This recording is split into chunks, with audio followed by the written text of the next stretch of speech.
କେବେ ଭାବିଛନ୍ତି ଏକ ଏମିତି ଜୀବନ ବିଷୟରେ ଯେଉଁଠି ଷ୍ଟ୍ରୋକ୍ର ଡର ନଥିବ? ଅନେକ ଲୋକଙ୍କର ଧାରଣା ଯେ ଷ୍ଟ୍ରୋକ୍ ଗୋଟେ ଏମିତି ଜିନିଷ ଯାହା ବିନା ସୂଚନାରେ ଆସେ, ଠିକ୍ ଆକାଶରୁ ବଜ୍ରପାତ ହେଲା ପରି। କିନ୍ତୁ କଥାଟା ଯଦି ଏମିତି ନୁହେଁ, ଯଦି ଏହାର ନିୟନ୍ତ୍ରଣ ଆମ ହାତରେ ଥାଏ। ହଁ, ବାସ୍ତବରେ ଷ୍ଟ୍ରୋକ୍ର ଅଧିକାଂଶ କାରଣକୁ ଆମେ ନିଜେ ହିଁ ନିୟନ୍ତ୍ରଣ କରିପାରିବା। ତେବେ ଆସନ୍ତୁ ସେହି ରାସ୍ତା ବିଷୟରେ ଆଜି ଜାଣିବା। ତେବେ ମନରେ ସବୁଠୁ ବଡ଼ ପ୍ରଶ୍ନ ଆସେ, କ'ଣ ସତରେ ଷ୍ଟ୍ରୋକ୍ ମୁକ୍ତ ଜୀବନ ବଞ୍ଚି ହେବ? ଆଉ ଜାଣିଲେ ଖୁସି ହେବେ ଯେ ଏହାର ଉତ୍ତର ହେଉଛି ହଁ, ବିଲକୁଲ ସମ୍ଭବ। ଯଦି ଆମେ ସଠିକ୍ ପଦକ୍ଷେପ ନେବା, ତେବେ ଏହା କେବଳ ସ୍ୱପ୍ନ ନୁହେଁ, ବାସ୍ତବତାରେ ବି ପରିଣତ ହୋଇପାରିବ। ଠିକ୍ ଅଛି, ତେବେ ଏହାକୁ କରିବା କେମିତି? ଏଥିପାଇଁ ଗୋଟେ ଦୁଇଭାଗିଆ ଯୋଜନା ଅଛି। ପ୍ରଥମେ ଆମର ପ୍ରତିଦିନର ଅଭ୍ୟାସଗୁଡ଼ିକ ଉପରେ କାମ କରିବା, ଆଉ ଦ୍ୱିତୀୟରେ ଆମ ସ୍ୱାସ୍ଥ୍ୟ ପାଇଁ ଡାକ୍ତରୀ ଟିମ୍ ସହିତ ଏକ ସହଭାଗିତା ସ୍ଥାପନ କରିବା। ଚାଲନ୍ତୁ ପ୍ରଥମ ଭାଗରୁ ଆରମ୍ଭ କରିବା, ଆମର ଦୈନନ୍ଦିନ ଅଭ୍ୟାସ। ଏଗୁଡ଼ିକ ହିଁ ସେହି ଛୋଟ ଛୋଟ କଥା ଯାହା ଆମେ ପ୍ରତିଦିନ କରିଥାଉ, ହେଲେ ଏହି ଛୋଟ ପରିବର୍ତ୍ତନ ହିଁ ଆମ ସୁସ୍ଥ ଜୀବନର ମୂଳଦୁଆ ପକାଇଥାଏ ଆଉ ଷ୍ଟ୍ରୋକ୍ର ବିପଦକୁ ବହୁତ ମାତ୍ରାରେ କମ୍ କରିଦିଏ। ଏଠି ଗୋଟିଏ ସଂଖ୍ୟା ମନେ ରଖିବା ନିହାତି ଦରକାର, 150। ତେବେ ଏହାର ମାନେ କ'ଣ? ଏହାର ମାନେ ହେଉଛି ପ୍ରତି ସପ୍ତାହରେ ଅତି କମ୍ରେ 150 ମିନିଟ୍ ପାଇଁ କିଛି ମଧ୍ୟମ ଧରଣର ବ୍ୟାୟାମ, ଯେମିତିକି ଟିକେ ଜୋରରେ ଚାଲିବା। ଆଉ ଭଲ କଥା ହେଉଛି, ଏହାକୁ ଏକାଥରେ କରିବାର କୌଣସି ଆବଶ୍ୟକତା ନାହିଁ। ଦିନକୁ 10ରୁ 15 ମିନିଟ୍ କରି ବି ଆମେ ଏହି ଲକ୍ଷ୍ୟ ପୂରଣ କରିପାରିବା। ଏବେ ଆସିବା ଖାଇବା କଥାକୁ। ଆମ ମସ୍ତିଷ୍କକୁ ସୁସ୍ଥ ରଖିବା ପାଇଁ ଖାଦ୍ୟର ଭୂମିକା ବହୁତ ଗୁରୁତ୍ୱପୂର୍ଣ୍ଣ। ସିଧା କଥା ହେଲା, ବେଶୀ କରି ଫଳ, ପନିପରିବା, ଶସ୍ୟଜାତୀୟ ଖାଦ୍ୟ ଖାଇବା ଉଚିତ। ଆଉ ଲୁଣ, ଚିନି ଓ ଖରାପ ଚର୍ବିର ବ୍ୟବହାର ଯେତେ ସମ୍ଭବ କମ୍ କରିବା ଦରକାର। ବାସ୍, ଏହି ଛୋଟ ସନ୍ତୁଳନ ବହୁତ ବଡ଼ ପରିବର୍ତ୍ତନ ଆଣିପାରେ। କିନ୍ତୁ କଥା ଏତିକିରେ ସରିନି। ଆହୁରି କିଛି ଜିନିଷ ଅଛି, ଯେମିତିକି ଧୂମ୍ରପାନ। ଏହାକୁ ଛାଡ଼ିବା ନିହାତି ଜରୁରୀ, କାରଣ ଏହା ଷ୍ଟ୍ରୋକ୍ର ଆଶଙ୍କାକୁ ଅନେକ ଗୁଣ ବଢ଼ାଇ ଦିଏ। ଏହା ସହିତ ମଦ୍ୟପାନ କମ୍ କରିବା, ଓଜନକୁ ନିୟନ୍ତ୍ରଣରେ ରଖିବା, ମାନସିକ ଚାପରୁ ଦୂରେଇ ରହିବା ଆଉ ପ୍ରତିଦିନ ରାତିରେ 7ରୁ 8 ଘଣ୍ଟାର ଭଲ ନିଦ, ଏସବୁ ମିଶି ଆମ ପାଇଁ ଗୋଟେ ସୁରକ୍ଷା କବଚ ଭଳି କାମ କରେ।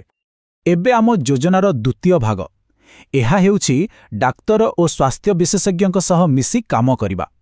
ଏହାର ଅର୍ଥ କେବଳ ଦେହ ଖରାପ ହେଲେ ଡାକ୍ତରଖାନା ଯିବା ନୁହେଁ, ବରଂ ନିଜ ସ୍ୱାସ୍ଥ୍ୟର ଯତ୍ନ ନେବା ପାଇଁ ସେମାନଙ୍କ ସହ ନିୟମିତ ଭାବେ ଯୋଡ଼ି ହୋଇ ରହିବା। ଏହି ଗୋଟିଏ ବାକ୍ୟ ସବୁକିଛି କହିଦେଉଛି।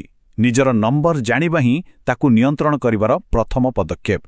ସିଧା କଥା, ଯେଉଁ ଜିନିଷକୁ ଆମେ ମାପିପାରିବା ନାହିଁ, ତାକୁ ଆମେ ପରିଚାଳନା ବି କରିପାରିବା ନାହିଁ। ତେବେ ଏହି ନମ୍ବରଗୁଡ଼ିକ କ'ଣ? ଷ୍ଟ୍ରୋକ୍କୁ ରୋକିବା ପାଇଁ ମୁଖ୍ୟତଃ 2ଟି ନମ୍ବର ଉପରେ ସବୁଠୁ ଅଧିକ ଧ୍ୟାନ ଦେବାକୁ ପଡ଼ିବ। ଆସନ୍ତୁ ସେଗୁଡ଼ିକୁ ଟିକେ ଭଲ ଭାବରେ ଦେଖିବା। ପ୍ରଥମଟି ହେଲା ଉଚ୍ଚ ରକ୍ତଚାପ, ବା ଯାହାକୁ ଆମେ ହାଇ ବ୍ଲଡ୍ ପ୍ରେସର କହୁ। ଭାବନ୍ତୁ, ଆମ ଶରୀର ଭିତରେ ଥିବା ରକ୍ତନଳୀଗୁଡ଼ିକରେ ସବୁବେଳେ ପ୍ରବଳ ଚାପ ପଡ଼ୁଛି। ଏହା ଧୀରେ ଧୀରେ ସେଗୁଡ଼ିକୁ ଦୁର୍ବଳ କରିଦିଏ ଆଉ ଷ୍ଟ୍ରୋକ୍ର ଆଶଙ୍କାକୁ ବହୁତ ବେଶୀ ବଢ଼ାଇ ଦିଏ। ତେବେ ଏଥିରୁ ବଞ୍ଚିବା କେମିତି? ଉପାୟଟି ବହୁତ ସରଳ କିନ୍ତୁ ଶକ୍ତିଶାଳୀ। ନିୟମିତ ଯାଞ୍ଚ। ନିଜର ବ୍ଲଡ୍ ପ୍ରେସରକୁ ନିୟମିତ ଭାବରେ ମାପିବା ଏବଂ ତାକୁ ନିୟନ୍ତ୍ରଣ ରଖିବା ପାଇଁ ଡାକ୍ତରଙ୍କ ପରାମର୍ଶ ନେବା ଷ୍ଟ୍ରୋକ୍ ରୋକିବା ଦିଗରେ ସବୁଠୁ ବଡ଼ ପଦକ୍ଷେପ। ଦ୍ୱିତୀୟ ଗୁରୁତ୍ୱପୂର୍ଣ୍ଣ ନମ୍ବର ହେଉଛି ମଧୁମେହ ବା ଡାଇବେଟିସ୍ ସମ୍ବନ୍ଧୀୟ। ଯେତେବେଳେ ଆମ ରକ୍ତରେ ଶର୍କରାର ମାତ୍ରା, ଯାହାକୁ ଆମେ ବ୍ଲଡ୍ ସୁଗାର କହୁଁ, ତାହା ନିୟନ୍ତ୍ରଣରେ ନଥାଏ, ସେତେବେଳେ ଏହା ବି ରକ୍ତନଳୀକୁ କ୍ଷତି ପହଞ୍ଚାଏ ଆଉ ଫଳସ୍ୱରୂପ ଷ୍ଟ୍ରୋକ୍ର ଆଶଙ୍କା ବଢ଼ିଯାଏ। ଆଉ ହଁ, ପୁଣି ଥରେ ସେହି ସମାନ କଥା, ନିୟମିତ ଯାଞ୍ଚ ଅତ୍ୟାବଶ୍ୟକ। କାହିଁକି ଏହାକୁ ବାରମ୍ବାର କୁହାଯାଉଛି? କାରଣ ଏହା ସତରେ ସେତିକି ହିଁ ଜରୁରୀ। ବ୍ଲଡ୍ ପ୍ରେସର ଭଳି ବ୍ଲଡ୍ ସୁଗର ସ୍ତର ଉପରେ ନଜର ରଖିବା ମଧ୍ୟ ସେତିକି ହିଁ ଗୁରୁତ୍ୱପୂର୍ଣ୍ଣ। ଡାକ୍ତରଙ୍କ ସହିତ ଏହି ଟିମ୍ ୱାର୍କକୁ ଆହୁରି ମଜବୁତ କରିବା ପାଇଁ ଆଉ 2ଟି କଥା ମନେ ରଖିବା ଦରକାର।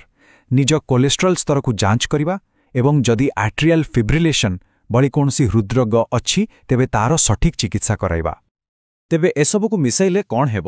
ଏହି 2ଟି ରଣନୀତିକୁ ଯେତେବେଳେ ଆମେ ଏକାଠି କରିବା, ସେତେବେଳେ ଷ୍ଟ୍ରୋକ୍ ମୁକ୍ତ ଜୀବନ ପାଇଁ ଆମେ ନିଜର ଗୋଟେ ବ୍ୟକ୍ତିଗତ ବ୍ଲୁପ୍ରିଣ୍ଟ ବା ନକ୍ସା ତିଆରି କରିପାରିବା। ଏହି ବ୍ଲୁପ୍ରିଣ୍ଟରେ ମାତ୍ର 3ଟି ସରଳ ପଦକ୍ଷେପ ଅଛି। ପଦକ୍ଷେପ 1, ସୁସ୍ଥ ଦୈନନ୍ଦିନ ଅଭ୍ୟାସକୁ ଆପଣେଇବା। ପଦକ୍ଷେପ 2, ଜଣେ ଡାକ୍ତରଙ୍କ ସହ ମିଶି ସ୍ୱାସ୍ଥ୍ୟର ଯତ୍ନ ନେବା। ଆଉ ପଦକ୍ଷେପ 3, ନିଜର ମୁଖ୍ୟ ନମ୍ବରଗୁଡ଼ିକୁ ଜାଣିବା ଆଉ ନିୟମିତ ଭାବେ ଟ୍ରାକ୍ କରିବା, ବିଶେଷ କରି ବ୍ଲଡ୍ ପ୍ରେସର ଆଉ ବ୍ଲଡ୍ ସୁଗର। ଏତେ ସବୁ ଆଲୋଚନା ପରେ ଶେଷରେ ଆମେ ଗୋଟିଏ ପ୍ରଶ୍ନ ପାଖରେ ପହଞ୍ଚିଛେ। ଏକ ସୁସ୍ଥ, ଷ୍ଟ୍ରୋକ୍ ମୁକ୍ତ ଭବିଷ୍ୟତ ପାଇଁ ଆଜିଠାରୁ କେଉଁ ଗୋଟିଏ ଛୋଟ ପରିବର୍ତ୍ତନ ଆମେ ନିଜ ଜୀବନରେ ଆରମ୍ଭ କରିପାରିବା?